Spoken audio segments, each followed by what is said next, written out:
जय हिंद दोस्तों, welcome back to my YouTube channel. दोस्तों, उत्तर प्रदेश पुलिस के री एग्जाम तो उसमें पेपर पैटर्न को लेके बहुत सारे सवाल अभी चल रहे हैं कि किस शिफ्ट का पेपर कठिन होगा और किस शिफ्ट का पेपर सरल आएगा। तो चलो इसी पर आज चर्चा कर लेते हैं, जिससे कि आप लोगों के जो डाउट हैं वो क्लियर हो जाएं। दोस्तों, वीडियो को शुरू करते हैं। देखो, सबसे पहले तो आप लोगों को ये अच्छी तरह से पता ही होगा कि 10 शिफ्ट में पेपर हमारा होना है और प्रत्येक दिन 2 शिफ्ट चलेंगी हमारी। देखो, कठिन और सरल के सवाल को लेने से पहले मैं एक चीज क्लियर कर दूं आप लोगों से कि पेपर का जो पैटर्न होता है वो सेम होता है। इस चीज का आप लोग विशेषकर ध्यान रखिएगा कि जो पेपर का पैटर्न रहेगा वो सेम रहेगा। पेपर के सेट जरूर चेंज होंगे, लेकिन जो पैटर्न होता है वो सेम रहता है पेपर का। तो इस चीज का आप लोग जरूर से जरूर ख्याल रखिएगा कि जैसे मान लो 23 की पहली शिफ्ट का जो पेपर होगा उसके जो क्वेश्चन आएंगे, उसी तरह पैटर्न के क्वेश्चन सेकंड शिफ्ट में भी आएंगे। देखो, आप इस चीज को ऐसे समझ लीजिएगा कि क्वेश्चन की भाषा बदली जाएगी सिर्फ, यानी कि क्वेश्चन का जो पैटर्न है, जो करने का तरीका होता है, उन सब चीजों को वो सेम रहते हैं ज्यादातर, लेकिन उसकी भाषा चेंज हो जाती है। तो इस चीज का आप लोग विशेषकर ध्यान रखना। और पहला पॉइंट यही था हमारा कि पेपर का पैटर्न सेम रहेगा। और दूसरी चीज ये थी कि पेपर के सेट अलग अलग होंगे सभी शिफ्टों में। तीसरी चीज आप लोगों की मैं क्लियर कर दूं कि ऐसा कतई नहीं होता है कि मतलब जो बड़े एग्जाम होते हैं और जिनमें ज्यादा शिफ्ट होती हैं उनमें ऐसा नहीं रखा जाता है कि एक शिफ्ट का बहुत हार्ड रख दिया जाए और एक शिफ्ट का बिल्कुल सरल रख दिया जाए। तो ऐसा नहीं होता है, पेपर एवरेज ही रखे जाते हैं। इस चीज का आप लोग विशेषकर ध्यान रखिएगा। थोड़ा बहुत ऊपर नीचे जरूर हो सकता है कि कुछ क्वेश्चन हो सकते हैं जो मतलब पहली शिफ्ट से और दूसरी शिफ्ट में अंतर हो सकते हैं, लेकिन ये कहने के लिए अगर ये कहा जाए कि पूरी शिफ्टों का पेपर पैटर्न ही चेंज हो जाए तो ऐसा नहीं होता है। तो जहां तक उत्तर प्रदेश पुलिस के री एग्जाम में भी इसी तरह से आप लोगों का पेपर होगा कि पेपर का पैटर्न मोस्टली सेम रहेंगे, पेपर सेट अलग रहेंगे और सिलेबस से बाहर कुछ नहीं आएगा आप लोगों का। जो कुछ आप पढ़ रहे हैं, जो कुछ आप लोगों के सिलेबस में दिया गया है, उत्तर प्रदेश पुलिस की ऑफिशियल साइट पर जो सिलेबस दिया गया है, आपसे वहीं से क्वेश्चन आपके पूछे जाएंगे और उन्हीं चैप्टर से, उन्हीं सब्जेक्ट से क्वेश्चन आपके पूछे जाएंगे।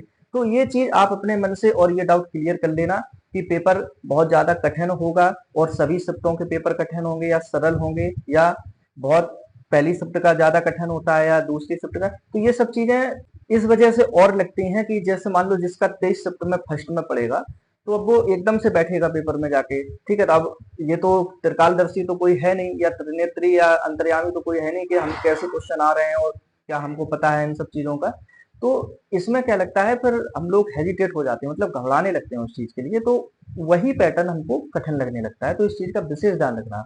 तो ये मैं हमेशा बताता हूँ आपको और मैंने हर वीडियो में बताया कि आपको घबराना नहीं है बिल्कुल, यानी कि पेपर को एकदम पोलाइटली लेना है आपको। तो वही क्वेश्चन आपको सरल लगने लग जाएंगे और जब क्वेश्चन आएंगे तो वही पेपर आपको सरल लगने लग जाएगा। तो इतना बड़ा एग्जाम है और 10 शिफ्ट की गई हैं, पेपर सेट भी बहुत सारे बनाए गए होंगे, तो कहीं ना कहीं क्वेश्चन कुछ ना कुछ तो थोड़ा बहुत अंतर देखने को मिलेगा इस बार, ये बात भी क्लियर है। लेकिन जो आप लोगों के मन में सवाल है कि बहुत ज्यादा, बहुत कठिन, बहुत सरल, ऐसे तो ऐसा कुछ नहीं है। जो मैंने बताया है वही सब चीजें हैं। पेपर पैटर्न सेम रहता है, सेट अलग होते हैं, भाषा बदली जाती है क्वेश्चन की, लेकिन करने का पैटर्न सेम रहता है। तो ये डाउट आप लोगों अपने मन से क्लियर कर लेना। अब जैसे 3 दिन एकदम लगातार पेपर चलेंगे, जैसे कि 23, 24, 25 दो शिफ्ट में, तो इनमें क्या है, आप लोगों को मान लो 25 तारीख को पड़ेगा या 24 तारीख को पड़ेगा, तो उसके लिए एनालाइज करने का भी समय है आप लोगों के पास, क्योंकि एग्जाम के बाद पेपर आ जाता है। तो उसका आप लोग एनालाइज कर सकते हैं और देख सकते हैं कि किस पैटर्न के क्वेश्चन आ रहे हैं हमारे और कैसे अब हमारे अगली शिफ्ट में क्वेश्चन आ सकते हैं। तो ये सब तरीके आप लोगों के लिए पॉजिटिव पॉइंट का काम करते हैं कि पेपर का एनालाइज हमको जरूर करना चाहिए। जैसे फर्स्ट शिफ्ट का 23 को पेपर हो जाएगा तो सेकंड शिफ्ट वालों को उसका थोड़ा बहुत एनालाइज कर लेना चाहिए,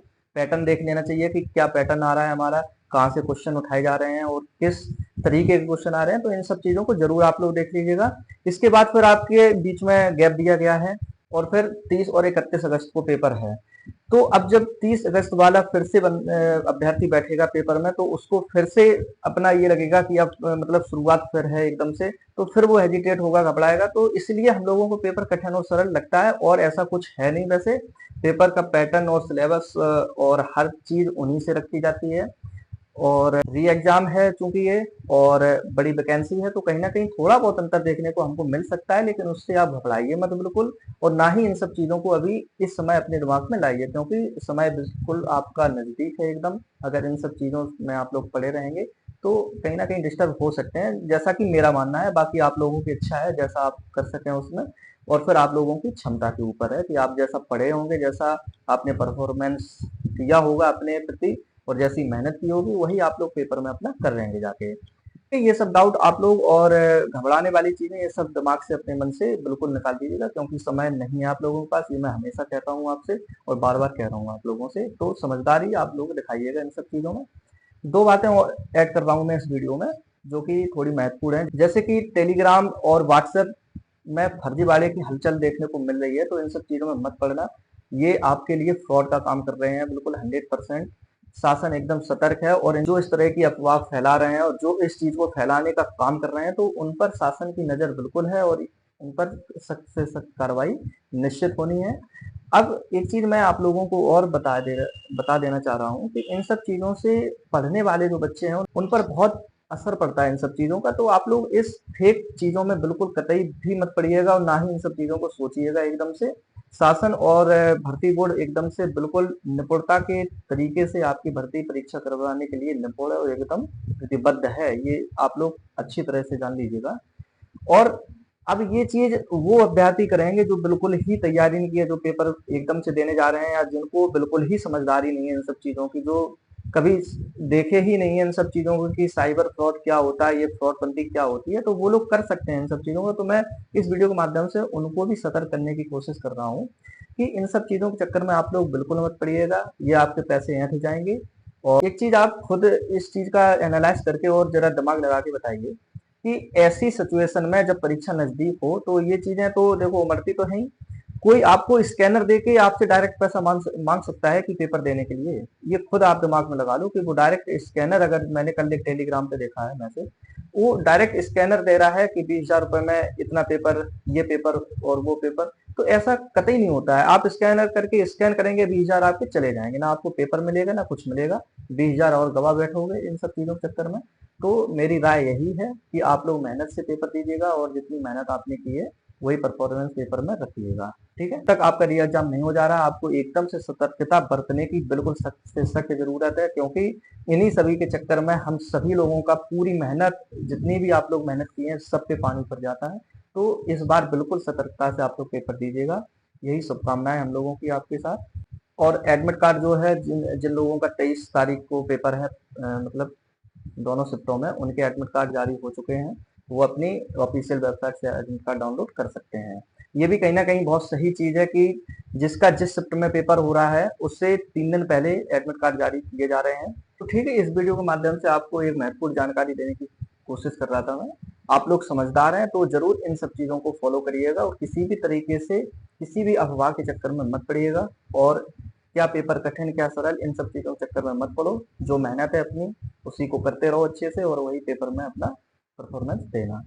ठीक है, मिलते हैं अगली वीडियो में कुछ और डाउट के साथ, और तब तक के लिए आप लोग बढ़िया से अपनी तैयारी करिएगा और अच्छे से खाइए पिएगा, और मन में किसी भी प्रकार के कोई सवाल लेके पेपर देने मत जाइएगा, अच्छे से फ्री माइंड पेपर देने जाइएगा।